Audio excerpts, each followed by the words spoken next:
Ke Pak Khairul lagi nih, selaku ahli hukum gitu, merambah ke kasus lain nih Pak. Memang kan seperti tadi sempat disinggung sama Pak Eko ya, soal seperti kita mendapatkan SMS dari orang yang tak dikenal begitu, menawarkan jasa pinjaman online.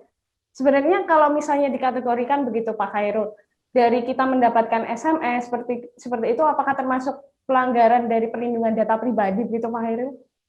Sebetulnya jika kita melihat ya salah satu contoh mungkin ya, kita pernah mungkin mendapat SMS, mungkin tidak cuma dari pinjaman online ya, karena mungkin cara beriklan setiap apa namanya ini seperti kayak badan hukum atau kaitannya dengan apa namanya perusahaan-perusahaan lain, dia bisa membuat atau mengirimkan broadcast SMS ya.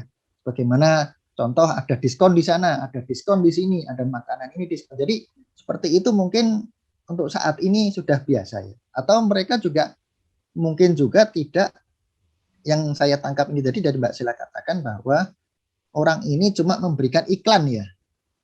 Iklan ya, tidak mungkin datanya pribadi, nama ini, terus alamat ini, terus umur, nomor KTP, mungkin tidak seperti itu ya. Karena orang pun juga saat ini juga takut tidak asal mengumbar data pribadi, karena orang saat ini juga memahami bahwa semua yang dilakukan itu ada konsekuensi hukumnya.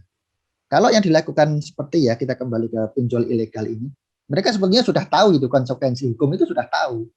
Yang dilakukan mereka menteror itu, mengintimidasi melalui telepon segala macamnya itu, saya yakin kalau mereka tidak akan mendatangi nasabah ini, korban ini, mereka ini kantornya juga tidak jelas seperti yang disampaikan oleh Pak Eko tadi. Jadi makanya untuk korban ini ya jangan terlalu panik lah nantinya kalau menghadapi hal-hal teror seperti ini.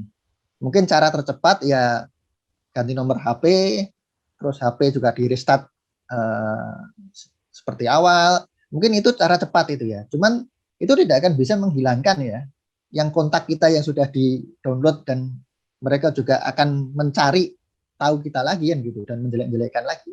Jadi cara tercepat untuk melawan pinjol ilegal ini ya melaporkannya kepada pihak kepolisian.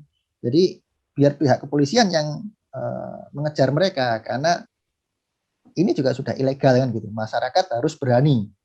Jadi untuk memberantas ini, untuk menghilangkan pinjol ilegal ini, juga masyarakat yang menjadi korban ini juga harus berani begitu untuk melapor. Nanti kalau memang membutuhkan pendampingan, kami dari Pusat Bantuan Hukum Peradi Solo akan siap mendampingi para korban pinjaman online ilegal ini. Begitu Mbak Sela.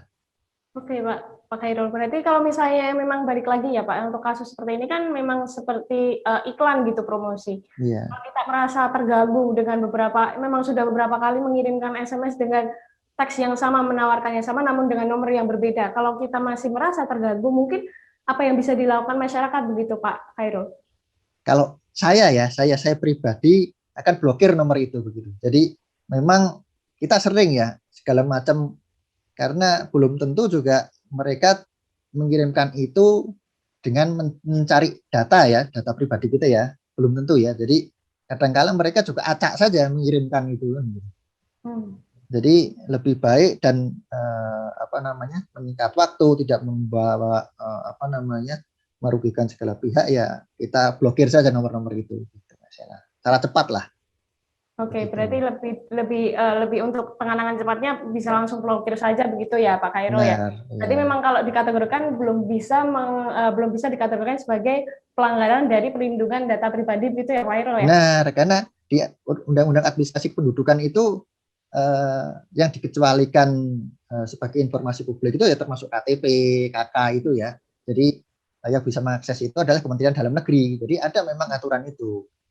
Yang lain memang bisa diakses karena keterbukaan informasi publik itu tadi ada undang-undangnya. Namun kecuali KTP dan KK tadi di Undang-Undang Administrasi Kependudukan, jadi itu tidak bisa sembarangan disebarluaskan begitu Mas. Oke, terima kasih Pak Khairul. Terima kasih sudah nonton. Jangan lupa like, subscribe, dan share ya.